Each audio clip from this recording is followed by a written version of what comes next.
आज हमारे साथ मौजूद हैं श्री दीवान सिंह बिष्ट, जो रामनगर से बीजेपी के विधायक हैं। बिष्ट साहब, स्वागत है आपका टीवी 100 में। धन्यवाद। सर, रामनगर में अब आप पिछले 5 वर्ष से विधायक हैं, तो कैसा कार्यकाल मानते हैं अपना? 2007 में जब भारतीय जनता पार्टी की सरकार बनी तो पहली बार मैं रामनगर का विधायक बनने का सौभाग्य जनता के माध्यम से मुझे प्राप्त हुआ। और इन 5 वर्षों में जो जनता की अपेक्षाएं थी, उन अपेक्षाओं में मैंने भी जनता के सहयोग से ही उनके अपेक्षाओं को पूरा करने की कोशिश की है। और उसमें मैं लगभग अधिकांश जो हमारी अपेक्षाएं थी उनमें हमको कामयाबी मिली, और वो कामयाबी जनता के माध्यम से भी हमें प्राप्त हुई। सर, कई मंत्रियों ने जो रामनगर रोडवेज का इशू है उसको उठाया कि उन्होंने कहा उसको हाईटेक करेंगे, और कुछ खास काम नहीं हो पाया इस पर। तो क्या कारण रहा इसका? जहाँ तक रामनगर में रोडवेज परिवहन डिपो की बात है, ये जब भारतीय जनता पार्टी की यूपी में सरकार थी, हमारे माननीय बंशीधर भगत जी उसमें परिवहन मंत्री हुआ करते थे, तो उस समय हमने कोशिश की थी कि रामनगर में परिवहन डिपो बने। और उस परिवहन डिपो के लिए हमने वन विभाग से ज़मीन लीज पर उपलब्ध कराई। रामनगर में परिवहन डिपो प्रारंभ किया। उसके बाद कई वर्षों तक हम उसमें ये रहे कि उसका भवन बने, तो एक टीन सेट के रूप में छोटा सा डिपो बनाया गया जी। उसी से कार्य हम लोगों ने चलाया। इधर जब भारतीय जनता पार्टी की सरकार जब हमारा उत्तराखंड अलग से बना जी, तो उस समय भी हमने इस मांग को जोर शोर से रखा था, लेकिन समय कम होने के कारण उसको हम पूरा नहीं कर पाए। जी, फिर भी हमने उस समय भी रामनगर डिपो की कुछ बसें वहाँ चलवाई थी जो काशीपुर से संचालित होती थी। जी, तो उसके बाद 2007 में हमने इसकी प्राथमिकता के आधार पर जो हमारी प्राथमिकताएं थी उसमें रोडवेज का भी था, रामनगर की कई सी महत्वपूर्ण थी, उसमें रोडवेज भी एक प्राथमिकता में थी। तो रोडवेज उसको हमने शुरू से भी प्रक्रिया में शुरू किया। तो पूर्व मुख्यमंत्री खंडूरी जी के टाइम पे भी रोडवेज बनाने की जो हमारे पूरे उत्तराखंड में 4 रोडवेज बस अड्डों की डिपो बनने थे, उनमें रामनगर भी प्राथमिकता के आधार पर था। तो पीपी मोड के कारण जी, उसमें कुछ समय लगा, और आज जो हमारी बहुत पुरानी जो अवस्था थी उसके बाद निशंक जी आए। निशंक जी के समय में भी उस फाइल को हमने आगे बढ़ाया।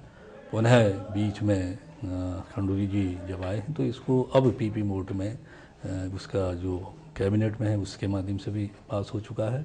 और जो उसमें जो बॉडी है, अब उसमें जहाँ तक मैं सोचता हूँ कि जो ये टेंडर सिस्टम है, टेंडर के माध्यम से उसे टेंडर भी हो चुके हैं, और कोई कंपनी शायद उसने लिया है, उतनी मुझे जानकारी नहीं कंपनी कौन सी है, लेकिन उस कंपनी का टेंडर हो चुका है।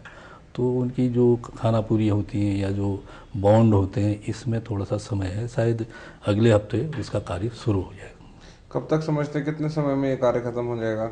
अब प्राइवेट में पीपी मोड में है तो मैं सोचता हूँ कि कंपनी जो चाहेगी उसको शीघ्र चलाएगी, क्योंकि उसको उसी से अपना अर्निंग करनी है। जी, तो मैं सोचता हूँ कि कंपनी जो है तुरंत ही उसको युद्ध स्तर पर कार्य कराकर शीघ्र ही एक या 1.5 साल में उस काम को पूरा कर। सर, एक परियोजना और है वहाँ पे, बांगाझाल की जो परियोजना है, उस परियोजना के अंदर अभी पानी जो है लोग पी रहे हैं और उसमें फिल्ट्रेशन सिस्टम नहीं है, तो काफ़ी खतरनाक हो सकता है ये लोगों के लिए। तो इस बारे में क्या किया गया? ये बात आपकी सही है, लेकिन जहाँ तक फिल्ट्रेशन की बात है, फिल्ट्रेशन होता है उसका, जी, लेकिन वो जो नई एक तकनीकी आई है, ड्रम सिस्टम जो ज़मीन के अंदर डालते हैं, जी, नदी के अंदर होने के कारण जब कभी बरसात में जी, गंदा पानी आता है, या उसमें जो ये रॉ मटेरियल टाइप है, या हम जो कहते हैं जंगल के पत्ते हैं या मिट्टी है, उनके कारण वो फिल्ट्रेशन में घुस के उसको जाम कर देते हैं, जी, जिससे हमारा पूरा जो ग्रेविटी का सिस्टम है जी,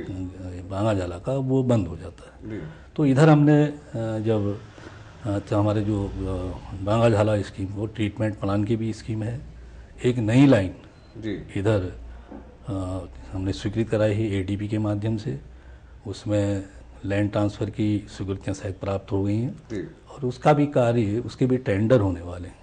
और एक अलग से लाइन, जो पुरानी लाइन है वो तो रहेगी, जी, एक उसके साइड उससे करीब 150 मीटर ऊपर जाकर एक नई लाइन, नई फिल्ट्रेशन लगाकर उस पानी को रामनगर लाया जाएगा, और वहीं उसका फिल्ट्रेशन उसकी भी योजना उसमें है। उस जो उसका एस्टिमेट है या जो डीबीआर है उसमें वो सारी व्यवस्थाएं, इसका फिल्ट्रेशन का है, स्टोरेज का है, और जो हमारी एक बहुत बड़ी महत्वाकांक्षी योजना है और क्षेत्र के लिए भी लाभदायी है, जी। क्योंकि उसमें हमको ग्रेविटी के सिस्टम से आना है, कोई बिजली हमको आवश्यकता नहीं है, तो एक लाभकारी योजना भी है। तो इसमें सरकार ने भी बहुत ज़्यादा ध्यान दिया है। तो मैं सोचता हूँ कि इधर शायद उसके टेंडर वगैरह हो जाएं, और योजना तो यहाँ तक थी कि शायद नवंबर में काम शुरू हो जाए। अगर आचार संहिता नहीं लगती है तो शायद नवंबर में वो कार्य भी प्रारंभ हो जाए। सर, अगला प्रश्न मैं करूंगा रामनगर के सीवेज के इशू के ऊपर।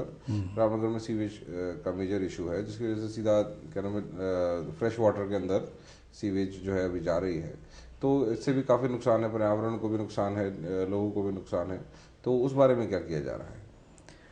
जहाँ तक रामनगर सीवरेज लाइन की बात है, मैं शायद लगभग 73 या 74 में, या हो सकता है उसके बाद, इतना मुझे ध्यान नहीं है, उस समय एक सीवरेज लाइन वहाँ डाली गई।